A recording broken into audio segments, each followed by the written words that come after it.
relationship coach Matt Townsend is here to help us all find the balance between technology and relationships. But first, sort of a little tech check. You've come up with the top 5 ways you can tell you're a little too addicted to technology. Yes, we call it jacked up. Number 5 ways to know if you're jacked up, okay? Number 5 is you call your kids to dinner using a mass email function on your cell phone, and everyone is already physically in the home. Yes. That means you're jacked up. Number 4 reason to know that you're jacked up with technology is your kids are too busy texting friends to worry about actually fighting with each other when you're on your long drives in the car. Makes for a peaceful car vacation. Yeah, I like that idea. Yeah, wouldn't that be great? Third way to know you're jacked up because of technology is you think that the quote, an apple a day keeps the doctor away, actually means that somehow your iPad, your iPhone, or your iMac actually makes you stronger and healthier. Nice, okay. That's pretty jacked up. Number 2? Number 2 way you know you're jacked up is your children only want to eat at training tables so they can phone in their orders. That's pretty jacked up. Yeah. That's where our kids always are. And the number 1 reason you know that technology, or way that you know that technology has taken over your life, is because you realize that those precious few moments of free quiet time that you used to enjoy in the bathroom have now been replaced with an excellent moment to catch up on your texting. You don't need to elaborate anymore on that. That's Say no more. Yeah. I wrote a book in my bathroom. Don't want to talk about it. A little keyboard comes out of the wall there. Exactly. And just like I don't even need a keyboard. This little nice. BlackBerry. Nice. Okay. Good stuff, though, huh? Really good stuff, but in all seriousness, this is a huge problem for a lot of people. I mean, they are too plugged in, right? Techies, hate them. Useless. Now, those are 5 ways that we looked at that people can sort of do a little tech check. Yeah. Whether you qualify to those or not, or just otherwise, there are a lot of people who really struggle with this, and technology has taken over their lives. Well, think about everything it's now encompassing. Everything is technologically based now. You can't even go through a car wash without some form of technology. You can't get your gas. Everything's about technology. So we've got 4 tips that are key. And I honestly, to me, I learned a ton doing this segment. They're not just good. They're great. Okay.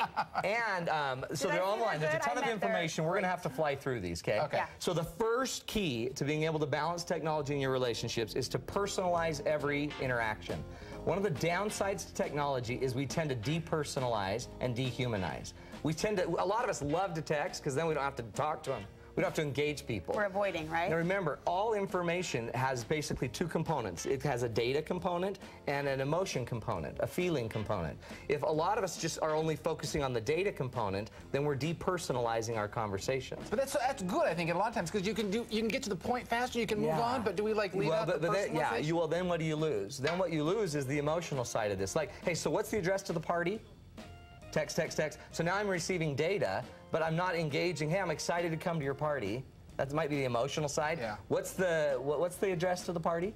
There's some way that every time we communicate, my advice would be find a way to personalize every message. So we're talking to a person, not a computer. You have to see a human being inside of every interaction, inside of every email. You're addressing someone. And if you're not thinking about who that someone is, inherently the email will sound depersonalized.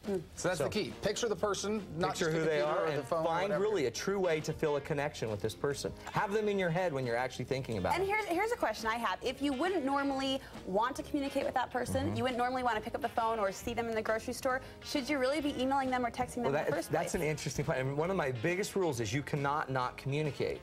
So if I don't want to text you, believe me, it's going to come out. It's going to come out in the text. You're going to know I'm not interested in you because of how I transact. So it might be easier that you just start choosing not to if you don't have to text this person. And if you do have to text them, it might be better to at least know who you're texting and pay attention to. Okay? So that's the first point. Second point is you've got to prioritize what's important. One of the biggest problems with technology is it acts on you. You don't always act on it. Technology comes from the outside in, and long-term, healthy, loving relationships come from the inside out. If you want a relationship to work, you've got to go choose it. You've got to go work on it. You've got to go make it happen. It's not just enough to allow something else to interact on you. Think of how many times you've interrupted a call or a talk with somebody personal to you because of a phone call. Yeah. Hold on 1 second. Let me take Yeah, exactly. And now, what do I immediately say when I do that? I'm not interested in you. I just told you my priority. You're second, even though you're here and breathing. Hello. Don't know who you are, but I'm going to go with this. I'm going to roll the dice. I'm going with what's behind curtain number 1. I hope it's better than you. And we go there. So we're inherently prioritizing. So our goal is to always make a choice. When that phone rings, choose. Do I need the phone, or can I be with who's here? And I would literally start prioritizing. See every technology, every moment, every interaction as a choice to choose who to put first and what you're putting first. Otherwise, you're going to fall prey to what they call the tyranny of the urgent. And you'll be overtaken by urgency the rest of your life. And that's a desperate feeling. I mean, no one wants to be in that situation where you feel frantically that you're having to give of yourself 5 different communication sources, to 5 different communication sources, so you've got to take control. And then you die, and at your funeral, the only people there are the T-Mobile reps. And then you're seriously jacked up. So the third rule is you must, so notice they're all P's, right? Personalize, prioritize. The third one is to be present in the moment. I think one of the biggest problems we're finding with technology is it makes us so we're not present. How many times, I was just at my daughter's, she's running for student body office, and I was sitting, watching all of the stuff, and as soon as my daughter had performed, I immediately pulled out my cell phone and started working. Oh. That's I wasn't jacked up. present. That is not. You are jacked up. See, she's using the terms. That's a compliment, thank you. That is jacked up, but we're not present. And if we're not present, here's the crazy thing. All of our experience, all of our relationships take place in the present. They don't take place in the past, and they don't take place in the future. Everything that we become, that we are about, takes place today, presently. And if you're presently so inundated in technology, you will miss the present. If you miss the present, you will kill your past in relationships. Make sense? That's deep. Be present. So one of the best ways to be present is to pay attention to it. Have you ever just driven somewhere and you're sitting at the light and you don't even remember how you got there? All of a sudden you're like in your car in the light. Okay. It's like every day when you're going to work. It just happens. So one of the best ways to do it is just pay attention to it. Where am I right now? Try to feel the moment right there. Try to feel the air on your face. Pay attention. I'm listening to the radio. Roll your window down. Be present in this car in this moment. Just absorb it. For some people, I'm guessing that would mean completely turning off the technology. Totally. I mean, just getting rid of it altogether. I'm a firm believer there's got to be some connection between all this interruptive technology and our ADD.